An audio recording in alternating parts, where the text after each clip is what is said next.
अपने wrestling career पर बड़ा फैसला ले लिया है चैंपियन विनेश फोगाट ने। क्या है वो फैसला और क्या कहा है उन्होंने, बताएंगे आपको पूरी बात इस वीडियो में, तो अंत तक बने रहिएगा और चैनल को लाइक, शेयर, कमेंट और सब्सक्राइब करना बिल्कुल भी मत भूलिएगा। स्पोर्ट्स यारी पे जुड़े हैं आप मेरे साथ, मैं हूं आयुष।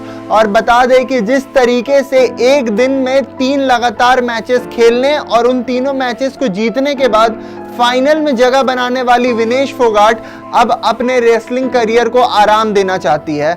बड़ा फैसला ले लिया है चैंपियन विनेश फोगाट ने अपने रेसलिंग करियर पर। उन्होंने अब रिटायरमेंट की घोषणा कर दिया। उन्होंने कहा है कि अब मैं थक चुकी हूं। उनकी पूरी बात क्या थी वो भी हम आपको बताएंगे, पर उससे पहले उनके साथ बीते दिनों जो हुआ है उसके बारे में आपको एक बार बता देते हैं। जैसे लगातार पहले यूक्रेन के फाइटर, उसके बाद जापान की नंबर 1 सीड थी जो पूरे वर्ल्ड में, और उसके बाद क्यूबा की रेसलर को हराने के बाद फाइनल में दाखिला किया था विनेश फोगाट ने, वो पहले ही इतिहास बना चुकी थी। विमेंस रेसलर में आज तक ऐसी कोई भी महिला नहीं आई थी इंडिया से जो ओलंपिक्स के फाइनल्स में जाए, और जिनके खिलाफ वो खेलने वाली थी यानी यूएसए के रेसलर के खिलाफ उन्हें पहले भी वो 3 बार हरा चुकी हैं। फिर इसके बाद आती है 7 अगस्त की वो मनूस घड़ी, जिस समय 50 केजी से मात्र 100 ग्राम ओवरवेट होने की वजह से विनेश को बाहर का रास्ता दिखाया गया, और ना केवल गोल्ड या फिर सिल्वर से, बल्कि ऐसा करार किया गया कि आप पूरे टैली में जो मेडल टैली है उसमें अंत पे खत्म करेंगी, क्योंकि वो मात्र 50 केजी से 100 ग्राम ज्यादा थी।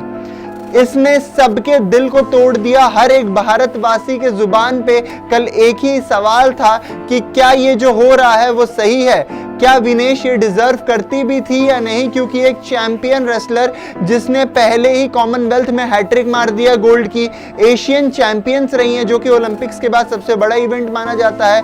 इसी के साथ साथ इंडिया की तरफ से पहली ऐसी रेसलर बनी जिन्होंने ओलंपिक्स फाइनल्स में अपना दाखिला किया, ओलंपिक फाइनल्स में गई। क्या उसके बाद वो ये सब डिजर्व करती हैं?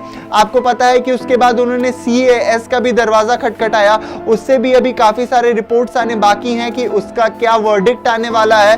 पर आज सवेरे सवेरे ट्वीट करके विनेश फोगाट ने कहा कि अब वो अपने रेसलिंग करियर को आराम देना चाहती है। उन्होंने क्या कहा मैं एक बार आपको पढ़ के सुना देता हूं। उन्होंने कहा, मां कुश्ती मेरे से जीत गई, मैं हार गई, माफ करना, आपका सपना, मेरी हिम्मत सब टूट चुका है, इससे ज्यादा ताकत नहीं रही अब, अलविदा कुश्ती। 2001 से 2024 आप सबकी हमेशा ऋणी रहूंगी, माफी। देख सकते हैं आप कि एक एक लफ्ज जो है, एक एक शब्द जो है, उससे यहां दर्द बयां हो रहा है।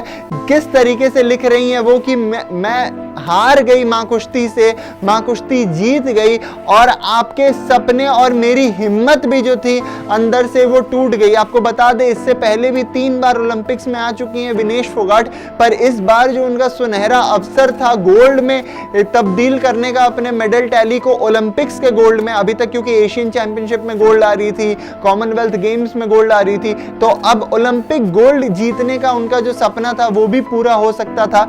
पर यहां जैसे वो लिख रही हैं कि मैं हार गई, माफ कर देना, आपका जो सपना था, मेरी जो हिम्मत है वो सब टूट चुकी है। विनेश यहाँ 140 करोड़ देशवासियों से बात कर रही है, वो उनसे कह रही हैं कि अब इससे ज्यादा ताकत बची नहीं रह गई। तो आप एक बार सोच के देखिए कि मानसिक तौर पे कितना आघात मिला है उस लड़की को, जो एक दिन पहले इस कंटेंशन में थी, फेवरेट्स थी गोल्ड की, और ये तक कह दिया गया था कि पहला गोल्ड जो है इंडिया का वो नीरज चोपड़ा की जगह आने वाला है आपके लिए विनेश फोगाट से।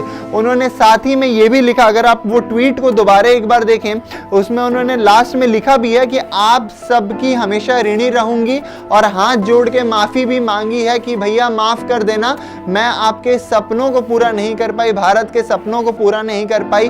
गोल्डन गर्ल इंडिया की रेसलिंग में विनेश फोगाट बड़ा फैसला ले लिया इन्होंने अपने करियर पे। इन्होंने कह दिया कि अब मैं रिटायर कर रही हूं यहां से, जो कहीं ना कहीं ये लग रहा था कि इस बार जो गलती हुई है इससे से बहुत अच्छे तरीके से कमबैक करते हुए 2028 वाली जो ओलंपिक्स रहने वाली है उसमें वापस गोल्ड के कंटेंशन में जाएंगी विनेश फोगाट। पर उम्र को देखते हुए, क्योंकि अभी ये 29 ईयर्स की हैं इस वक्त, उस टाइम 33 की रहेंगी, तो उम्र को भी देखते हुए या फिर ये कह लीजिए कि बीते दिनों उनके साथ जो कुछ भी हुआ वो सब उनके मानसिक स्थिति को इतना ज्यादा ट्रॉमेटाइज कर चुका है, इतना ज्यादा उनके मानसिक स्थिति पे आघात कर चुका है कि यहां उन्होंने इतना बड़ा फैसला ले लिया। फैसला इन्होंने, देखिए जैसा आप देख भी सकते हैं, सुबह 5:17 पे इन्होंने ट्वीट करके बता दिया। और जैसा सुनने में भी आ रहा था लोगों से या फिर मीडिया रिपोर्ट्स की माने तो अभी मेंटल स्थिति इतनी अच्छी नहीं है विनेश की वो सबसे बात कर सकें। वो बहुत कम लोग, अपने जो आसपास से घिरे लोग हैं, जो उनके अपने फैमिली मेंबर्स है या फिर उनके जो करीबी लोग हैं, उनसे ही बात कर रही हैं और अभी कुछ बहुत अच्छे मानसिक स्थिति में नहीं है। तो विनेश को यहां से रिटायरमेंट का अनाउंस करना कितना सही था, ये आप कमेंट सेक्शन में हमें जरूर बताइएगा। और साथ ही साथ आप ये भी बताइएगा कि ये जो 50 केजी से मात्र 100 ग्राम ओवरवेट होने पे इतने कड़े प्रावधान बना दिए गए हैं रेसलर्स के लिए, ये कितने हद तक सही हैं या गलत। इसी के साथ हमें दीजिए इजाजत। जय हिंद, जय भारत।